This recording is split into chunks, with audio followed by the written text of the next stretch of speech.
The Adventure's Guide to Eastern Farraway is a new fantasy campaign guide and sourcebook for 5e by Midnight Tower.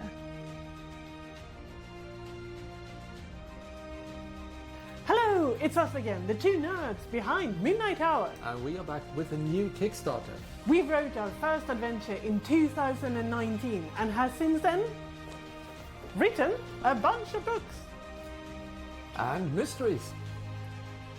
All our books are set in the fantasy world of Eastern Farraway, where we have been playing Dungeons and Dragons for more than 25 years. And now, at long last, it's finally time to write the Eastern Farraway campaign guide and sourcebook. It's going to be filled with forgotten history and lore, new monsters, heirloom magic items, and character options, and more. It's also going to be filled with maps, plot hooks, locations and lairs to help you with your prep work as a DM. Join the Kickstarter! At long last, it's finally time for the Eastern Farraway campaign guide! Okay, I have to stop saying that. It's going to be filled with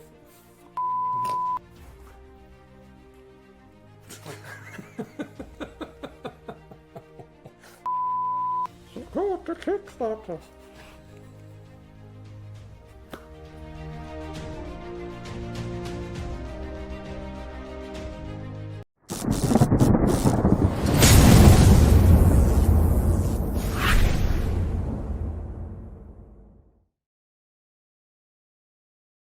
Hey everyone, welcome to Band of Badgers. This is our latest Q&A. I'm Dave, that's Steve, and over there, I pointed in the right direction, is Tove and Eric, otherwise known as Midnight Tower.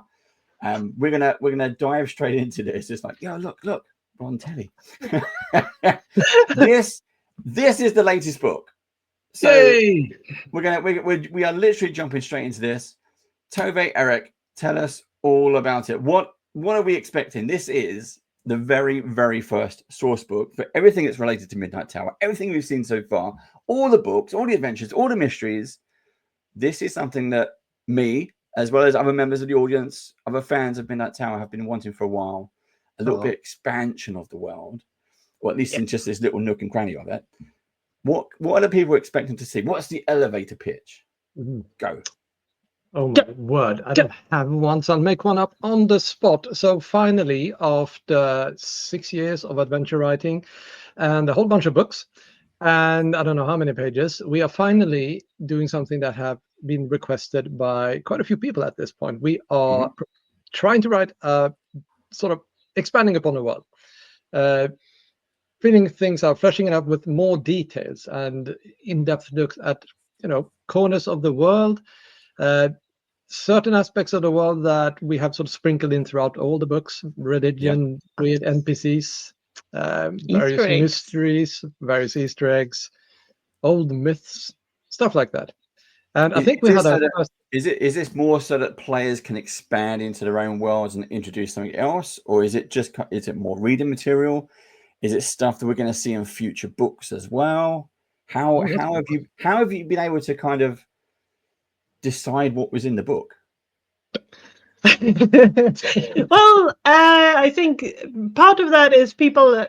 I will try to answer as many questions as possible as people have sent me over the years. Some stuff that I just sort of add, like, oh yes, let's have a curse table, stone table here, and then people go like, about that table. I was like, I don't know. I think maybe it's connected to. So it's a way for me as a writer to actually sort of answer all of those questions. I also want it to be like something that can be useful. So although I love history and lore, I also want it to be practical for DMs. So we'll have plenty of maps, locations and lairs, kind of cool new monsters, heirloom magic items. We've had a few of them in the books as well. Nice. They scale with level. So instead of like you get a level 1 sword and then at level 6 you're like, all right, what should I do with this? you know, but now it will scale. So when you're level 6, it could be a +2 sword, and then when you're level 12, if you survive and if I don't kill you, it could be a level 3 sword. So things like that. So yeah, I it's like the gonna be- way you looked at Eric then.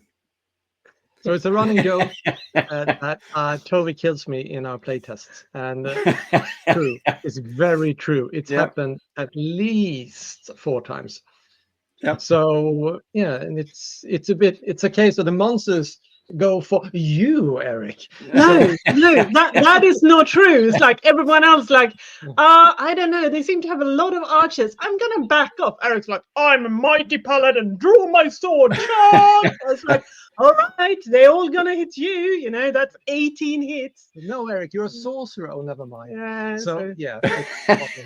And also our high level group, because Eric keeps dying, he brings in low level characters. Yeah. I say it's my face. I don't know. It's a thing. So yes. So it makes for a very useful playtesting though, because I really get to see The other side. the other side of the adventure from the beyond. Yeah. So yes. This is why when you finally announced that the source book was coming out, and I'm one of the people who's also asking for it as well, you know, since a while back. So it's always kind of like I imagine you've got these kind of rough notes, ideas in your head of what something might allude to, or something that you might have taken off the writing table and kind of saved that for another day, that kind of thing. You know, like the Stonehenge, the creepy castle, the ruins, sunken cities, all that kind of stuff, all the usual kind of bits and pieces. But seeing it in that world, a place where we can get to explore in our own adventures or in future adventures, that's what I'm more keen to see.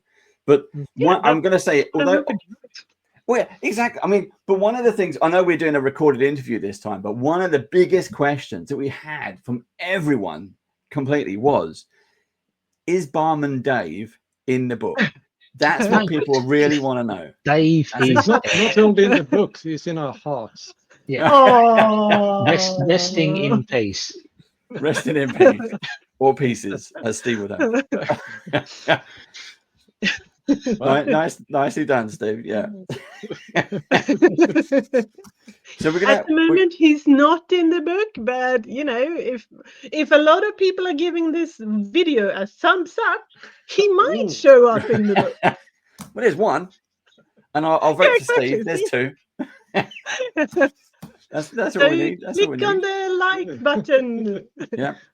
It's on Twitch, by the way. I don't know what you do in Twitch. Click on the Twitch button. Click on Right. I love Dave the YouTube. barman. Let's see what's happening. We'll sort it out. We'll do it. I always like a cheeky like and subscribe. So that is fine. Exactly. But and buy the merch. there you go. We got the merches out. As I was saying, we're in the middle of a second heat wave here in the UK. Tove and Eric are also here in the UK. And she's holding up a Christmas mug. The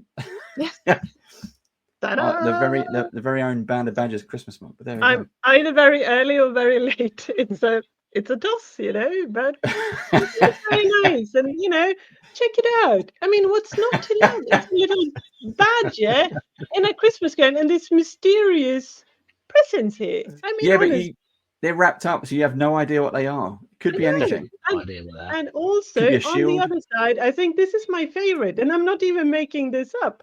Like, look at it. All of them. Badgers in a trench coat. Boop, boop, boop. Yeah, it's like from Snow White, the classic one. What we need to do is introduce the badgers into Eastern Farraway. There we go. We'll have that. But I have done that on a couple of occasions, like where badger sort of shows up, like that's true. So it's a little Easter egg. The badger of death, the were badger, What? the vampiric badger. I remember them. That's the one we play tested with Eric, and he died.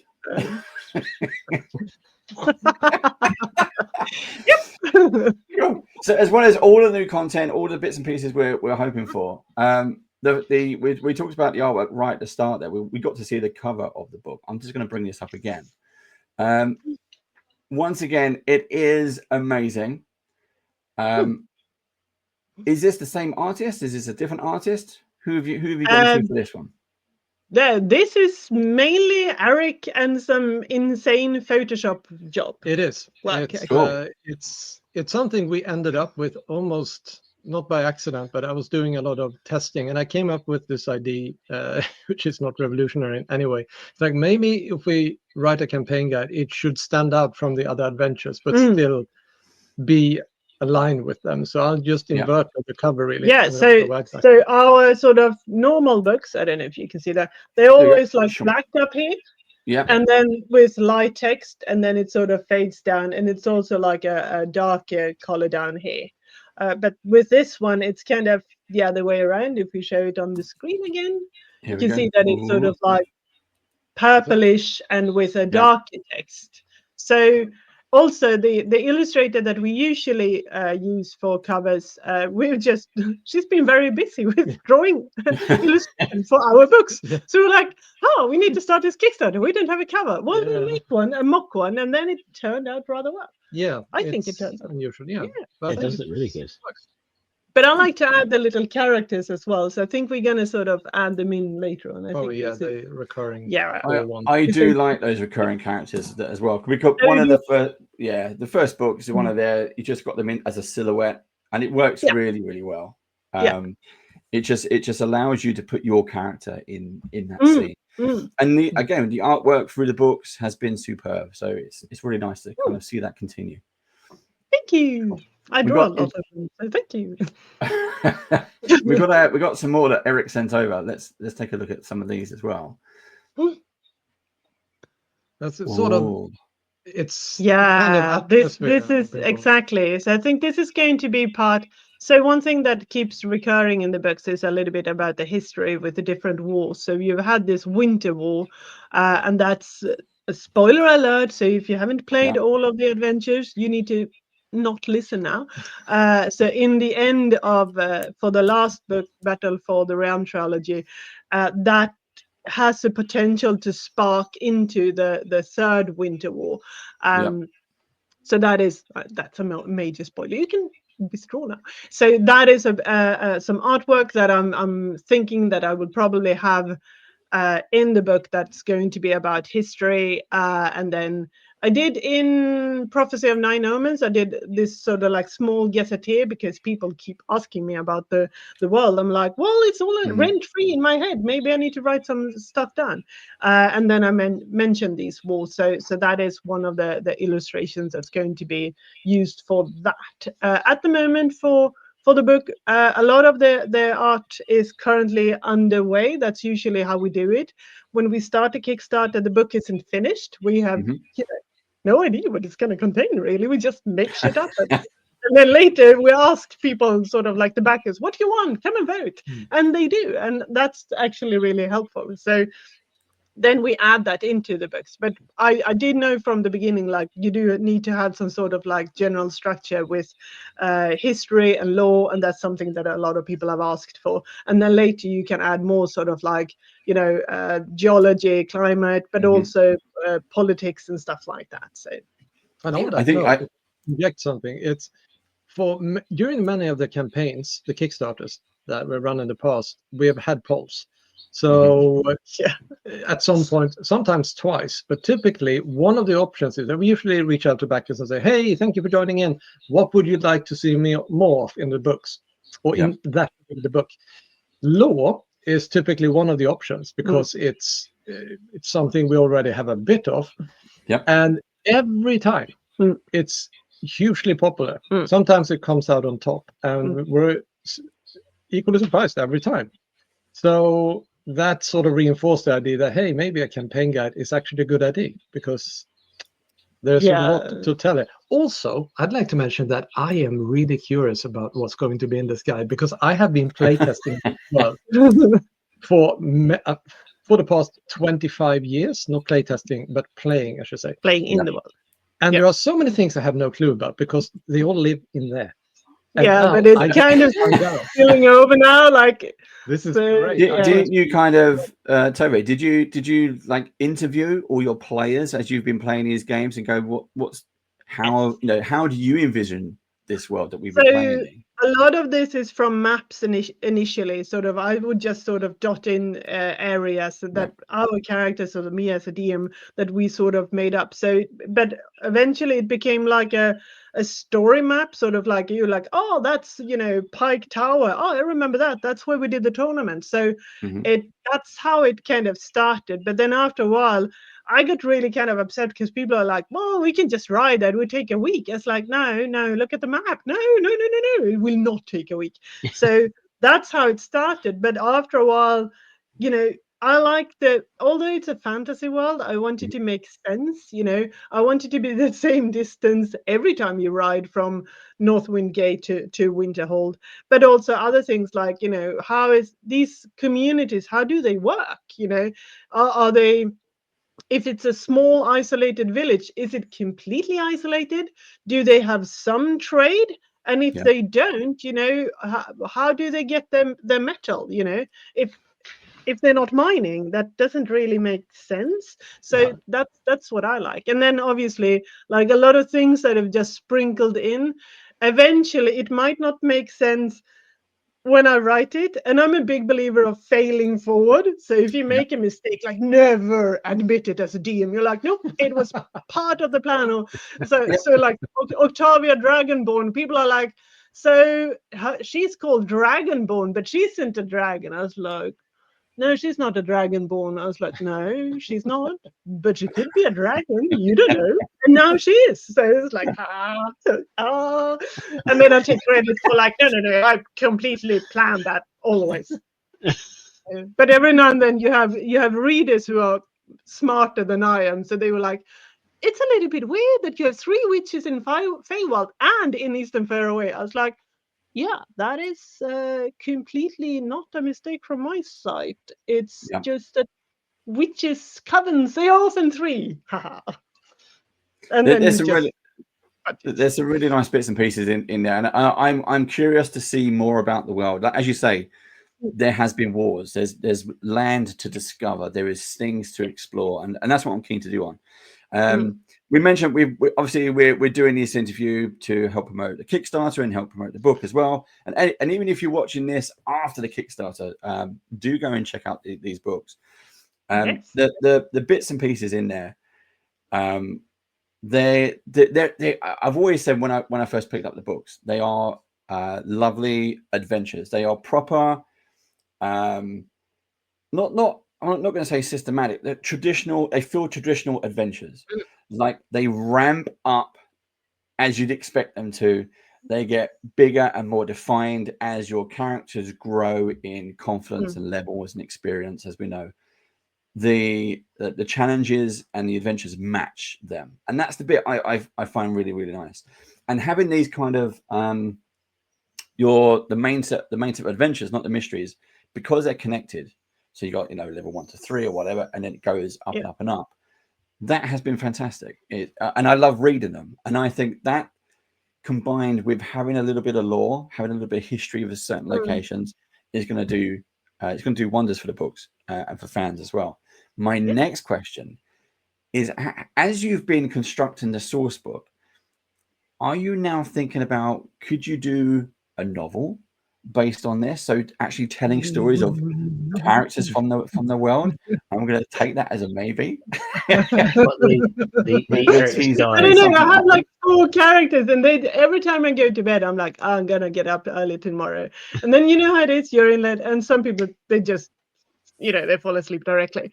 And my inner critic, they always go to sleep before me. So I lay there in bed. It's like, oh yeah, I should write a book one day. Yeah, but I'm not Tolkien. No, it would suck. Oh, I'm not good enough.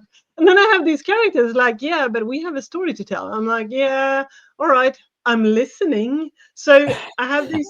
I don't know if this is like possibly a sign of insanity, but there are characters, and they really, really would like to sort of. They have a story to tell. So we'll see. One day it might turn into a short story. At the moment, I'm like, no, I don't have time with you because I'm writing the campaign guide. And then you have talked about the solo adventures. I'm like, all right, we'll see. But it would be very cool. So, and I think that these sort of like the 4 characters that keep showing up on covers and everything, I think they have they have something to do with that. That's what I mean. And thinking about the novels at the moment, especially fantasy novels, they're back on social. They're very big at the moment. People are doing these kind of laser colored things, and I think that's a little market where I would love to see Midnight Tower and just see some novels, connected novels from the world of Midnight Tower, from the worlds of Midnight Tower. There's an undercurrent here. I can sense that there is a Dave the Barman series, is what you're saying. That's what I'm getting at. Yeah, basically every book. The main hero is going to walk into the pub. It's going to be the Badger's Tavern, and they're going to see Dave. I mean, why not? That's it. That's it. The adventure starts in the tavern, and there's always a Dave behind the bar. That's Always do. always Dave. Always do. So what? We haven't finished with the artwork. We're going to go back to this because we've got more artwork to show as well. Tell us about this one. Yeah. That's also from Layers and Location. Again, it's mainly sort of like to create the atmosphere. And as I said, I want the book to be useful, not just like, I know a lot of people like reading about the law and history and all that, and so do I. I love writing about it, but I do want it to be a little bit practical. So we have a couple of maps that we've asked Toby Lancaster from Dark Realm Maps to draw for us ages ago. And this is sort of like, I think this is one of them, most likely, or it's going to be one that I just like the sort of like old crypt, old underground, the classic dungeons, and so, then flaming lights and stuff. So, is it here's some kind of contextual stuff, or is it a mini dungeon like with traps and history worked out? It's going to be a little bit of both. We did that. Cool. I can show you. Say something interesting while I hit to find it. Yeah, I know. I found it straight away. Yeah. So we did this one for Secrets of the Drow, and it's not part of the adventure, but you can use it as a little side quest, or you can just use it to flesh out your own adventure. So that is a general idea with that, and that's something that I would like to add, and that we will add. So yeah. Cool, good stuff. Let's have a look at we got another picture up here as well. This one, I saw it and I was like, yes, this is, I love this kind of thing. This is like the, stuff that's been buried, ancient history. It's been buried or has now been revealed, but there's obviously some kind of magic energy, magic power going through this. As it said, legends. Yes. This is nice. This is really, really, I'm very fond of this artwork. It's probably from the hinterlands. So around Eastern Farraway, you have these kind of like very, very old stone statues and stone sculptures. A lot of them have been destroyed over time. And now everyone who hasn't played Adventure, you need to cover your ears. So, for example, the portals that keep sort of popping up in the adventure and it plays a really important role in the final adventure in Battle for the Realm trilogy. You can unplop. So these type of like old, and I draw inspiration from other places as well. Sort of like UK, you have these old Stonehenge, and in Sweden we have Viking stones just sort of littered around in the landscape, and they're old and not you can't always read them. I'm thinking about the pyramids as well, how for many years people are like, oh, cool stone things. You don't know what it says, before they broke that code. And that's things that I usually I draw from imagination, but I also sort of like sprinkle in from our real world and just to sort of create that foundation to the world. So that's why the trailers start with like dragons and giants, because it is a fantasy world at its core, but then later you have elves and dwarves and humans and all of that, and they start forming civilizations. So that's one of them, and the magic is kind of slowly seeping out. Like once upon a time, these stone structure, they had their own sort of very, very powerful arcane magic, but as everyone knows, magic declines a little bit like radioactivity, by the way, over time. So that means is that a hint of a spoiler? Was that? No, that is just a fact. Everyone's going to get magic poisoning after a while. No, you don't really get that. But that's how, stuff kind of recharge. Yeah. Soaking up this sort of like magical weave that is slowly declining around. So that's why they charge up again. You don't have to plug them anyway. They're just anyway. Moving on. So that's why a lot of these sculptures or stone structure, they only function every now and then the magic system is closely connected to stars constellations.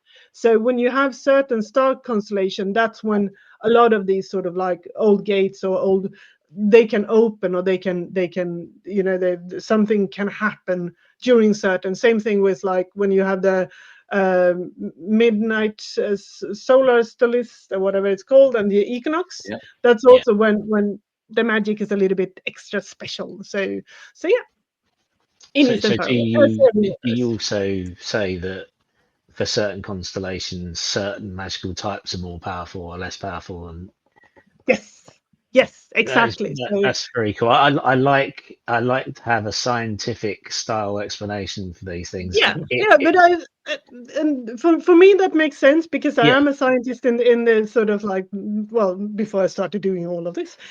So I like having that at the bottom, sort of like, and I always loved books that you have magic, but it's like a logical system, Yes. So it's just like a different version of electricity in a way. So and that's what I want in my world, and that's what we're having in our world, not in You was talking earlier about magical items leveling up with their users, and it's like, you explain it there. Every morning it soaks up more energy, and the fact that it's leveled up is because it's continued to soak up energy, and there's this latent sort of build up with it. Yes, exactly, precisely, yes. So that's the way I see it, at least, and that's the way I want it. So that's what we're writing. I think that's a very, very cool idea. Very cool idea. Yeah, thank you. I'm really pleased with that one, because I always wonder, it's like, how does magic actually function? And then same thing with like, I sprinkle that into the adventures as well, sort of drawing from physics and just rewriting the laws of mechanics and stuff, and just adding that into. So because it's just fun. Same thing with like undead creatures and how they can move. That is partly galvanism and stolen from Frankenstein, but that's a different topic. We've had while you were talking now, another question popped into my head. So the previous books, Adventures and Mysteries, we've also you guys have also included digital assets, tokens, handouts, the maps. Do we get the same thing with a source book, or we get something new we haven't seen before? We will write a starter adventure, which will be like a level 0 adventure, which will take place just before you kind of reach. It's a way for the GM to talk to the players and just sort of like form the group, pretty much. So the idea is to have this sort of like small start adventure, and that will include the battle maps, which always comes in printer friendly, with grid, without grid, and hexagon patterns. And then you'll get all the digital handouts for items and monsters and whatnot, and then also tokens that I tend to draw. They are a little bit cartoonish, but I think they kind of works. Obviously people can use whatever they want, and they come in round tokens, and then the fully fledged little creature token with wings or arms or tentacles or whatever they have. And then it will also obviously include the maps for the lairs and locations as well. So if you're a DM, you can just print it, or if you play online, you can use whatever VTT system that you platform that you prefer. Cool. We've been looking at like, for example, we're into, well, this is kind of summer 2025 as we're recording this. The D&D Beyond, their VTT maps. They've now just done animated maps as well. So we're not talking about Sigil that didn't work. We're talking about just the VTT. But you can upload your own artwork, your own tokens. So you can play in D&D Beyond, have your characters, but have all Midnight Tower maps, tokens, and everything, which is fantastic. Yeah. I want to see more of that happening with people out there. Mm. Now another thing that I didn't notice before on the previous Kickstarters, so I may have missed it, but I'm also a backer this one, and I added on. So I've got the hardback book on its way when it's ready, but I did an add-on, and the add-on was the GM screen. Oh yeah. What's this? You haven't really made a big thing of it, and I love GM screens because I love the artwork, and the mock-up is a culmination of some of the covers. Is that what we're going to see, or is it different? Right, cool, fantastic. That's pretty much. We have been talking about the GM screen before, sort of like, oh, we should add it in the collector's edition, and then we never really come around because they tend to be quite expensive to make. And for the collector's edition, obviously you have a budget, so you need to sort of like, you want it to be, to contain as much as possible, but there is a limit. So and I'm such a sucker for dice, so every time I'm like, we could do that, but then we have to have boring dice. I don't want boring dice. No one wants that. So it always ends up with like these really nice dice. For unexpected wedding invitation, we had a glass dice with a little rose inside. I was like, why didn't I pledge for you? So but because we decided to have a GM screen for this, and then we took a lot of the covers and also the concept art, and I sort of put it together, and we have the dragon from Rise of the Ice Dragon sort of in the middle, because everyone loves a dragon, Everyone loves a dragon. So that's a general idea. And I also like the style that they're sort of coming in the pictures, and they're a little bit jagged. I usually do that for the artwork, this sort of jagged edges, because I just like it. So yeah, but we decided to do that, I think 2 days before launch. I was like, we're doing it. So that's why it's not like a big thing about it. I was like, maybe no one wants it, but no, it's been really popular. So cool. I definitely. I mean, I saw that. I was like, oh, but I didn't know it was coming. And I was like, yeah, I'm having that. Ting, tick in the box. That's written straight in the basket. That was cool. Thank you. Yeah. Now the other thing we've got about what you're putting on the GM side. Oh yeah. Any? Are you allowed to share anything of what's on the GM side of it? Is it random roll tables? Is it some history? It's probably going to be a list with names at least. You don't need names. It'll be Barman Dave. That's it. Barman Dave, and have a badge somewhere. Exactly. You don't need any more. Just Dave Jr., Dave the Third. Oh no, we can expand on this. Dave the stable boy. Dave the villain. Davish. Yeah, we can Davish. Clearly, we have no idea. But we'll do some. I haven't figured that out yet. But I want it to be practical, because every time when I'm DMing, I'm like, oh, how does this work now again?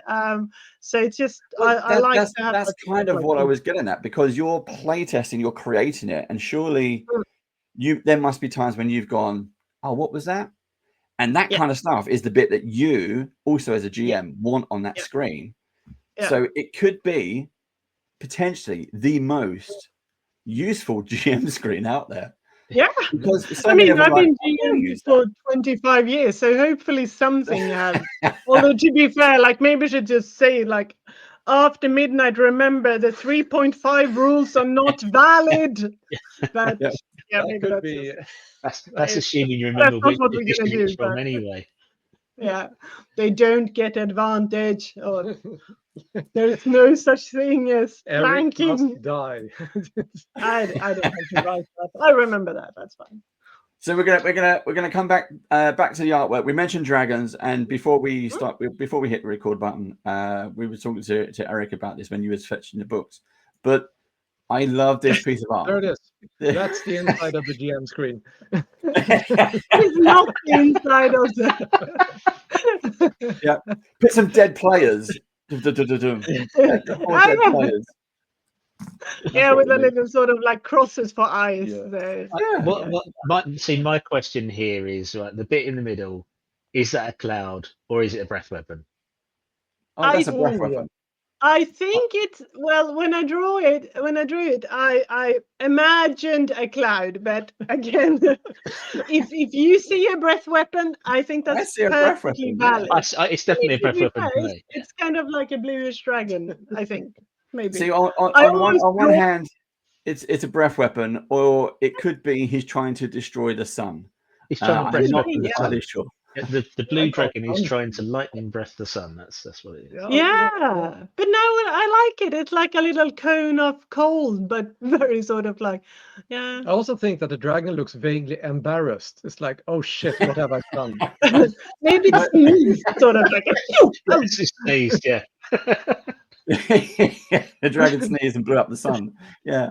Oops. yeah. Oh, Oh, it's like one of those haiku look at things. his expression. It's like, was that me? Oh, no.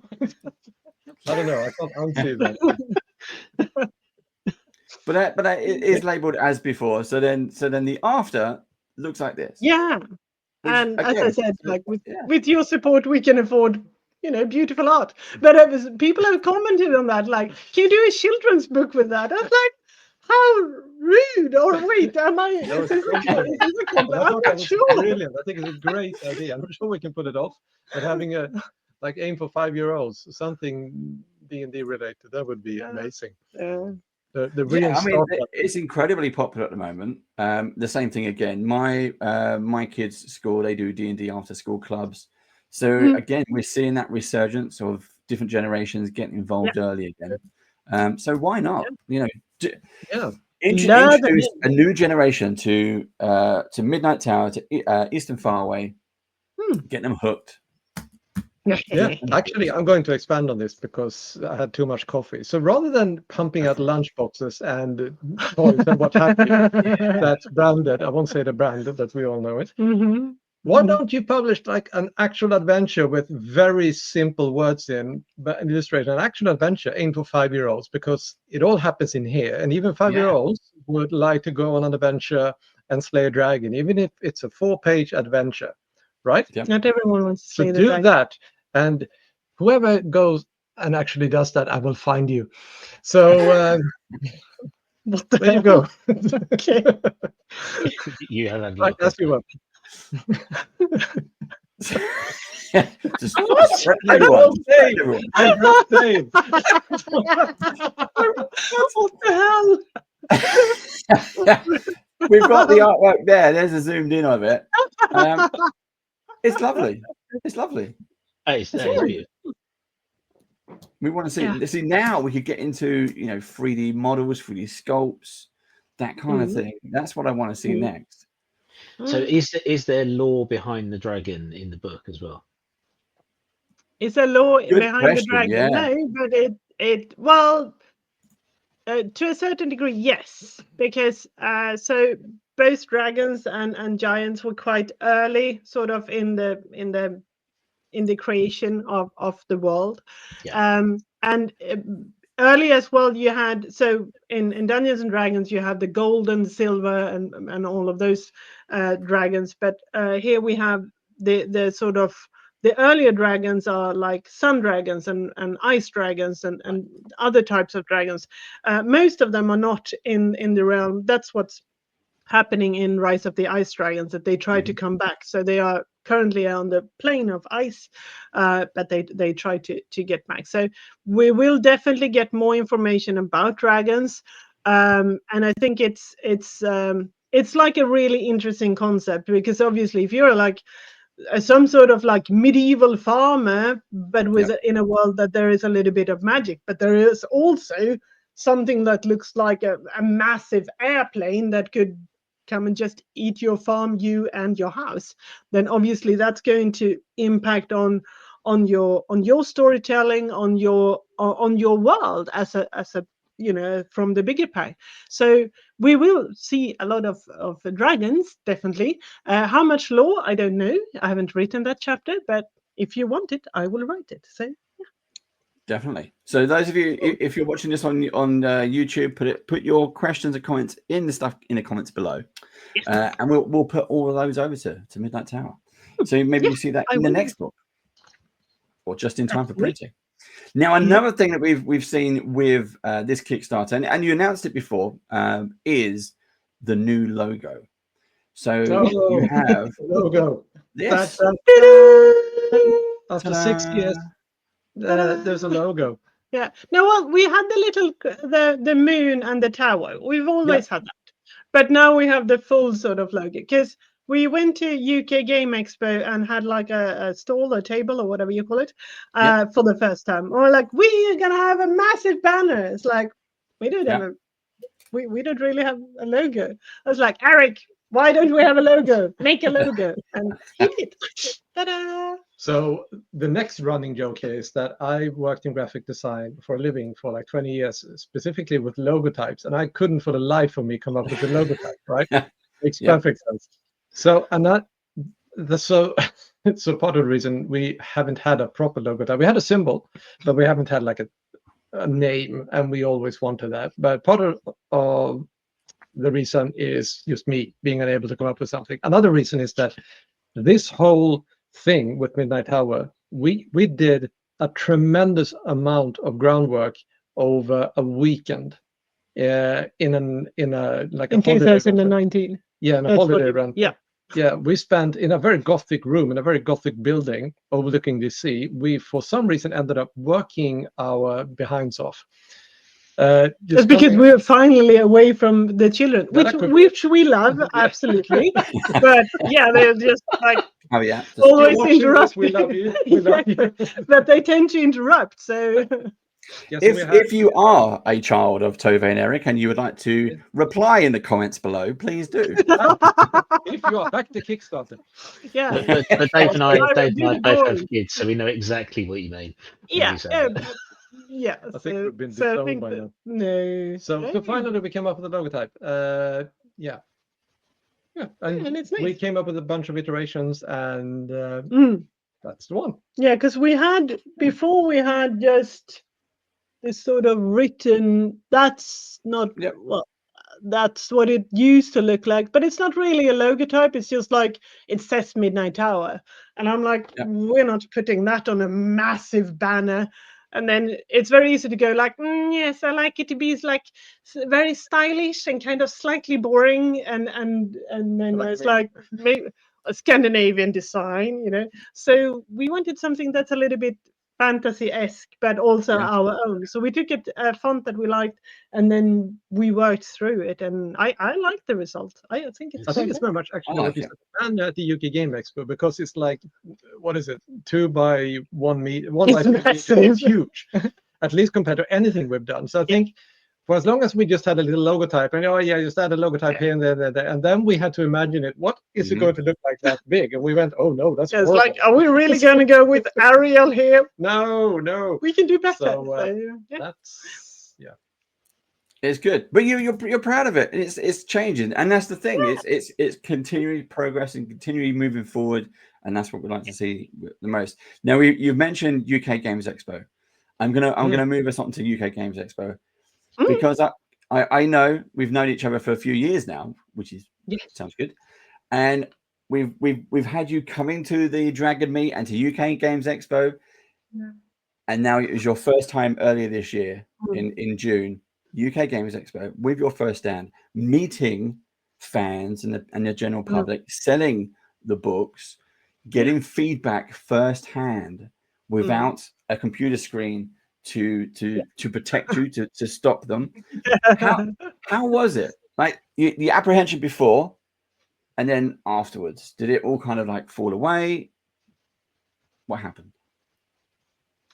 Okay, well, you can answer and then I will answer, because I think you're going to say something different from what I'm going to say. Yeah, I had a thought coming to me. So say that again, Dave, exactly, because I'm going to answer the wrong question otherwise. What did you think about the UK Expo before and after? Before and after.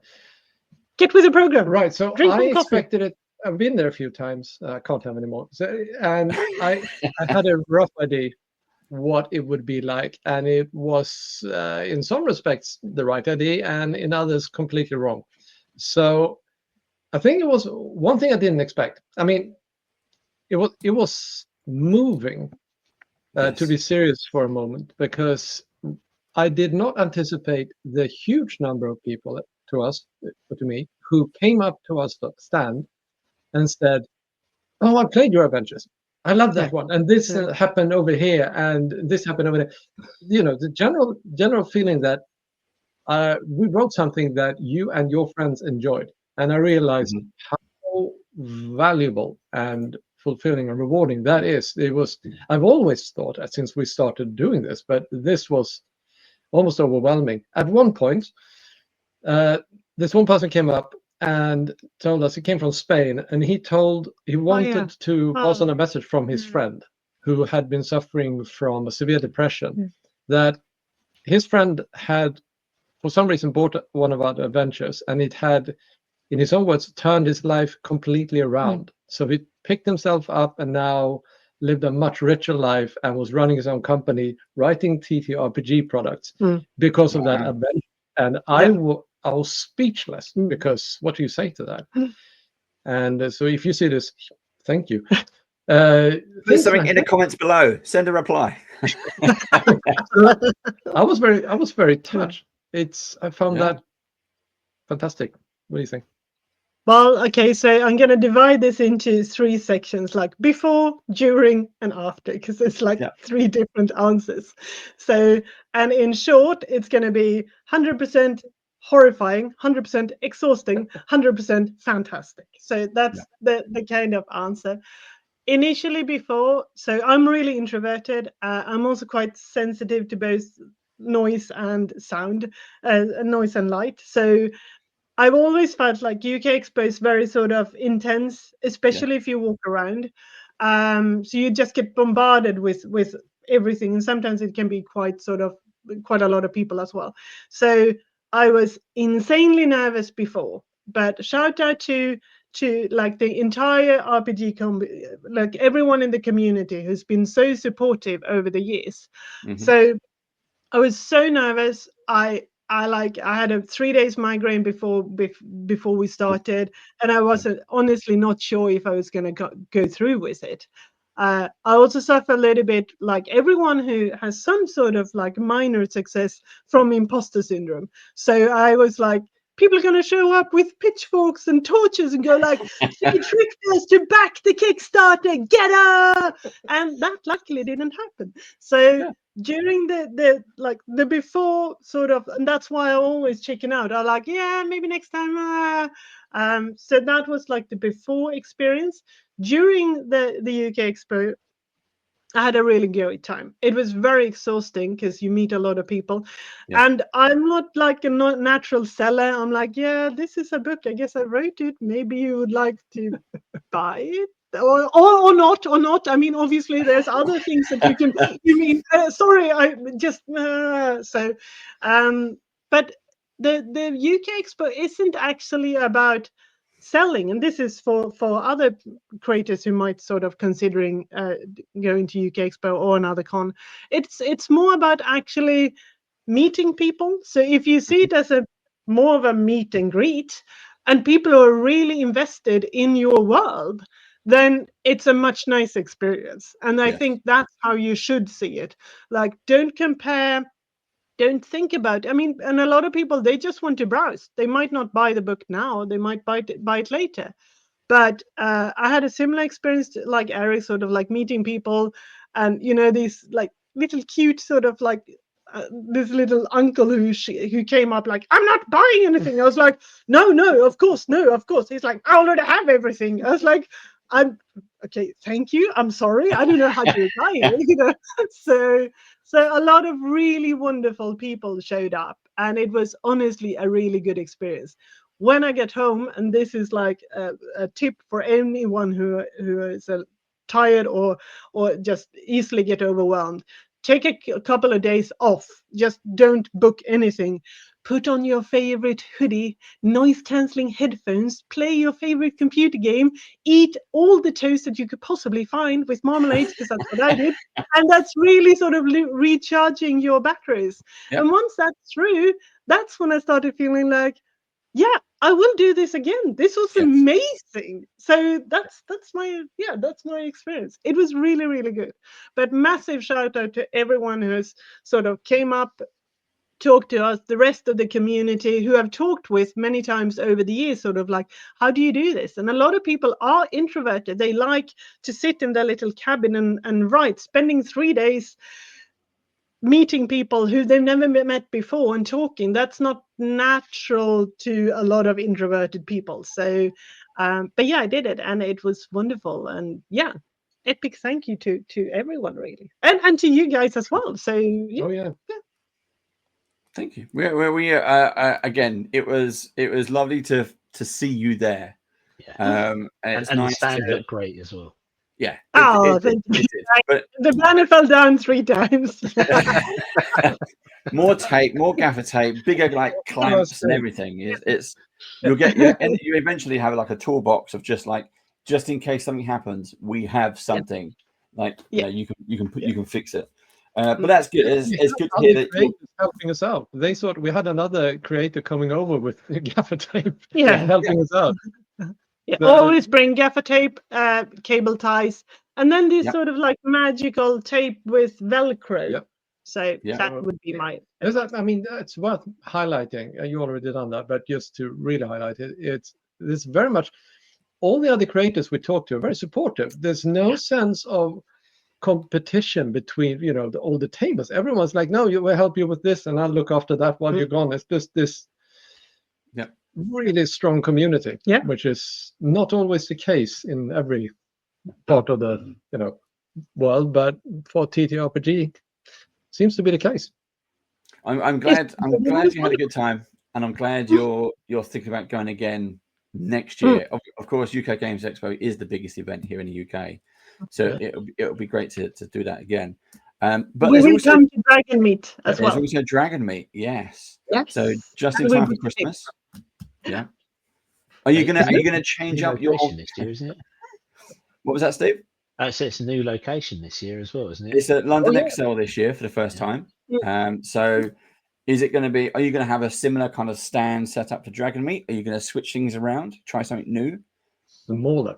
We are going to have a smaller one because we were late with booking. So it's going to be slightly smaller. We will try to do it a little bit the way we did this time because I like the part where people who just want to browse can do that a little bit in peace and quiet.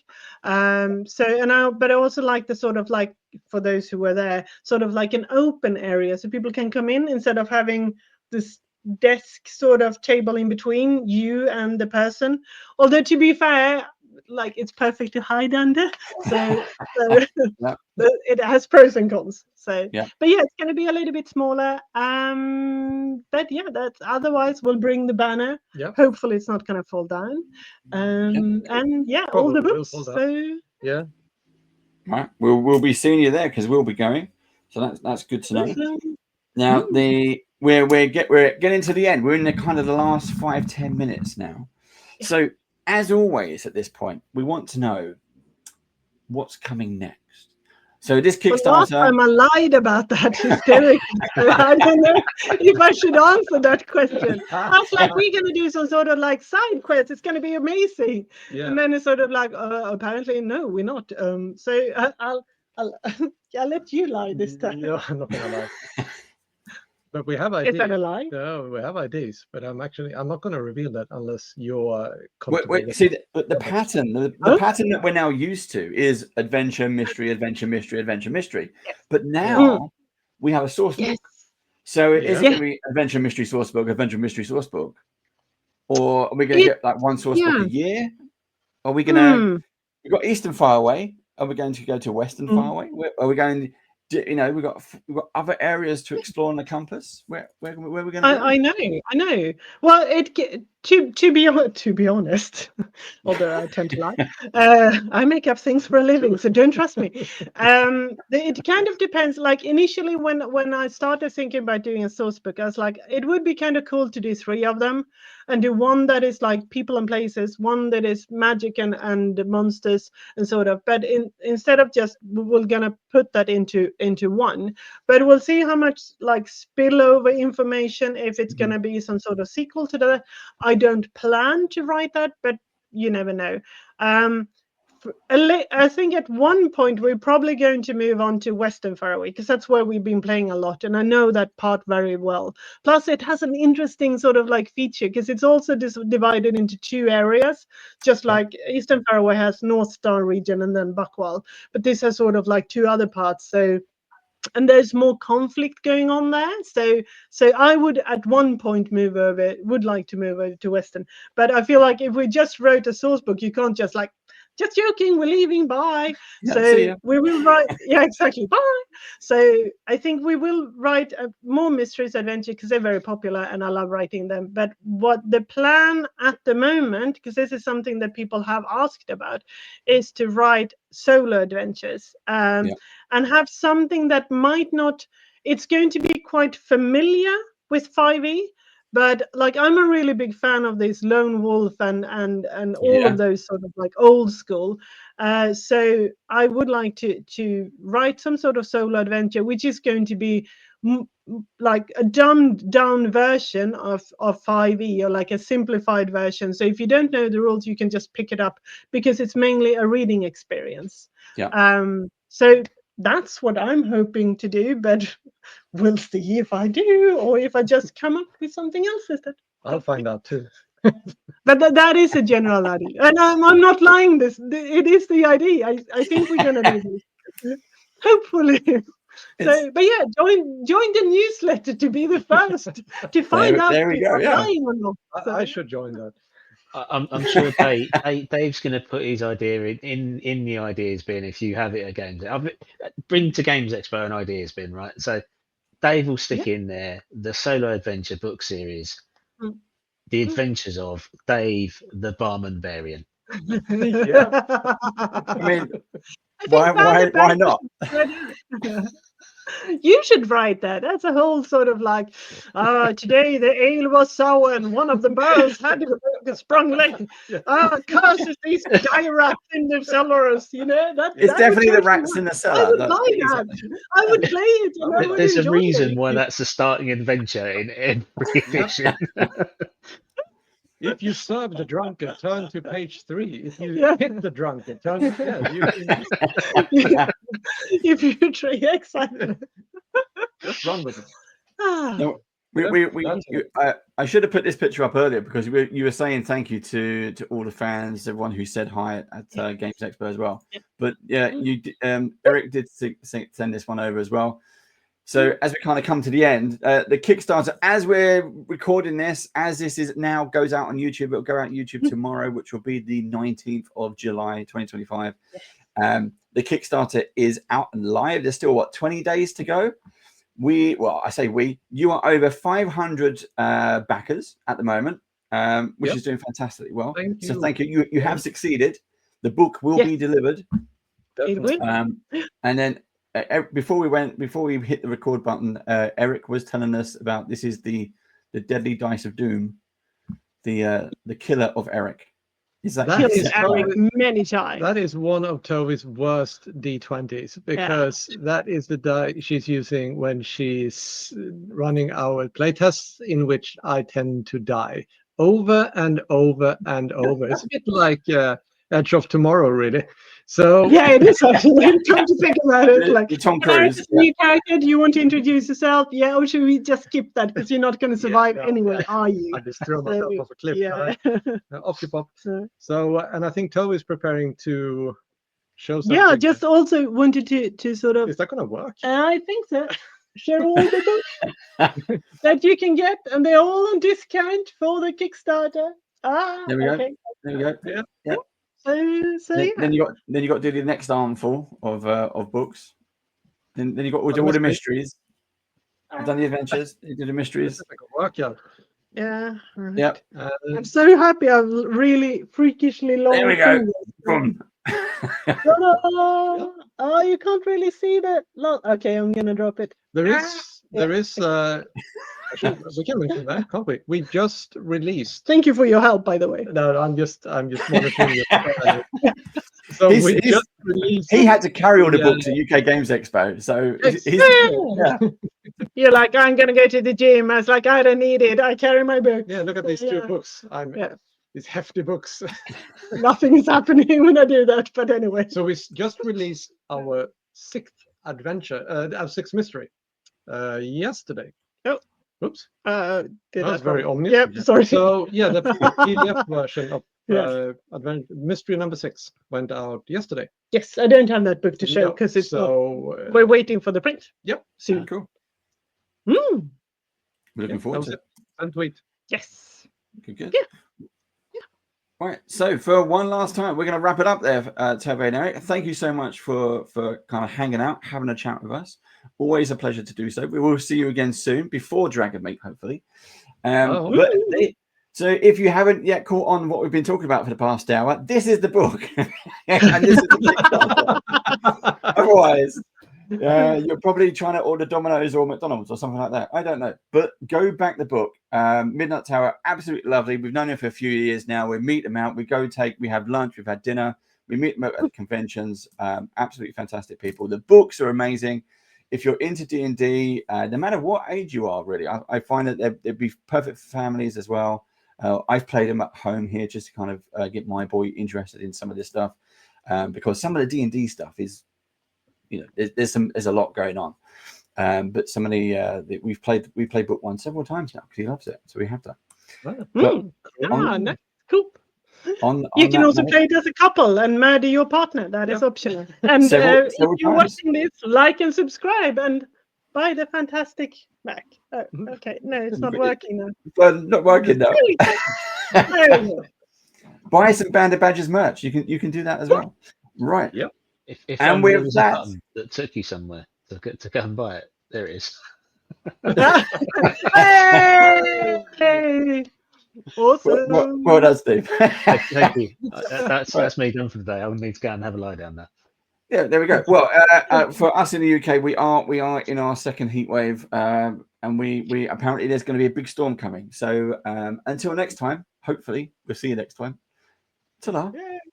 Bye. Bye.